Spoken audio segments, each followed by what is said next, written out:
కేవలం 20 రూపాయలు ఆయనే నిర్ధారించి తన సొంత డైరీకి పాలు తరలించాలని పాడి రైతుల్ని బెదిరిస్తున్నారు. ఇప్పుడు కాదులే, ఒకప్పుడు మొన్న ఎలక్షన్స్ వరకు. అలాగే మైనింగ్ మాఫియా తయారు చేసి నిబంధనలకు అనుగుణంగా మైనింగ్ చేసే వాళ్ళని, న్యాయంగా ధర్మంగా మైనింగ్ చేసే వాళ్ళని బెదిరించి వారి వ్యాపారాలు దోచుకున్నారు. పుంగనూరు, మదనపల్లి, తొంబడపల్లి కేంద్రంగా అక్రమ క్వారీలు, ఇసుక, గ్రావెల్ మాఫియా నడుపుతున్నారు.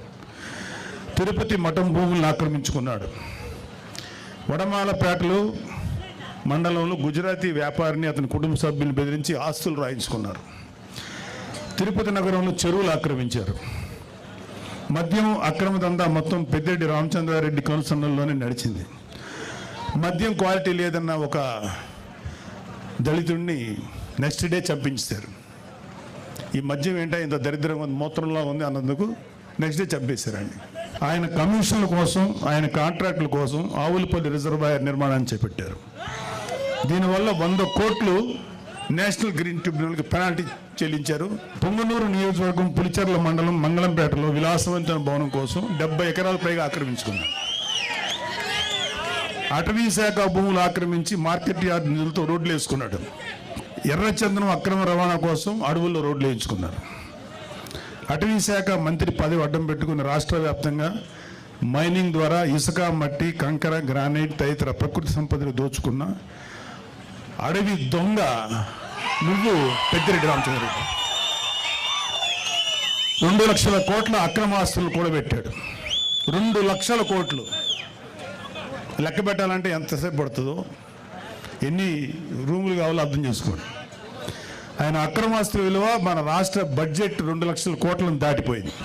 సరే, అన్నిటికన్నా సిగ్గుపడాల్సిన విషయం ఏంటంటే ఈ పెద్దిరెడ్డి రామచంద్రారెడ్డి అనే వ్యక్తి దాదాపు 2 లక్షల పైగా ఓట్లు వేసి గెలిపిస్తే శాసనసభకు వచ్చి నీ ప్రజల తరఫున నీ గొంతు వినిపించడానికి ధైర్యం చాలా. నీకు ఎమ్మెల్యే పదవి ఎందుకు? అర్జెంటుగా రాజీనామా చేయాలని మేమందరం డిమాండ్ చేస్తున్నాం. నీకే కాదు, మీ వైసీపీలో 11 మంది ఎమ్మెల్యేలు ఇంక్లూడింగ్ మీ నాయకుడు జగన్ రెడ్డి కూడా గెలిచి ఎందుకు మీరు శాసనసభకు రాలేకపోతున్నారు? ఎందుకు మీ వాయిస్ వినిపించలేకపోతున్నారు? భయం.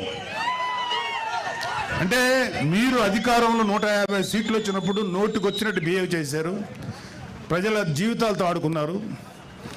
ఇక్కడ అతని బాధితులు ఇక్కడ ఇంకా ఉన్నారు. టైం లేక వాళ్ళతో మాట్లాడే అవకాశం మాకు లేదు, మాట్లాడించే అవకాశం రాలా. మీకు సిగ్గు, అభిమానం, ధైర్యం ఉంటే వచ్చి మీ గొంతు శాసనసభలో వినిపించండి. యూట్యూబర్లతోటి యూట్యూబ్లోను తర్వాత న్యూస్ ఛానల్స్లో మాట్లాడటం కాదు. ఇంక్లూడింగ్ జగన్ రెడ్డికి చెప్తున్నాం, వచ్చి నీ వాయిస్ శాసనసభలో వినిపించు. ఏమన్నా అంటే మాకు మైక్ ఇవ్వట్లేదు, మాకు మైక్ ఇవ్వలేదండి. అరే మీరు వచ్చి మాట్లాడండి, ఆ మైక్ ఇస్తారు, అప్పుడుగా తెలుస్తుంది. అది రావడానికి, అది వచ్చి అసలు శాసనసభ చుట్టుపక్కల రావడానికి మీకు ధైర్యం సరిపోట్లా. మొత్తం అధపాతాలను పడిపోయారు కదా, అందుకని భయం. రండి, మీరు అధపాతాలో ఉన్నారు కదా, అక్కడి నుంచి మాట్లాడండి, కనీసం వినపడద్దు మాకు. ఇంకోటి, ఒక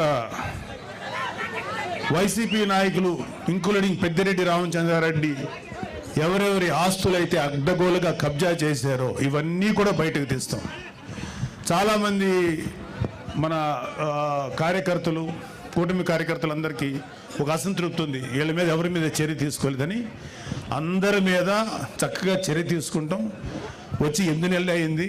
ముందు ఈ 8 నెలలు 1 ఇయర్లో ప్రజల సంక్షేమం ముఖ్యం, వీళ్ళ మీద పగ తీర్చుకోవటం ముఖ్యం కాదు. అయితే వీళ్ళ యొక్క క్రైమ్ని ముందు చెప్పడం కంటే కూడా ప్రజల వెల్ఫేర్ కోసం ముందు వచ్చాం కాబట్టి ముందు ఆ జాగ్రత్తలు తీసుకుంటున్నాం. ఈవెన్చువల్గా జగన్ రెడ్డితో సహా, పెద్దిరెడ్డి రామచంద్రారెడ్డితో సహా అందరి మీద, మన కాకినాడ ద్వారంపూడితో సహా ప్రతి వాళ్ళ మీద చర్యలు తీసుకుంటాం.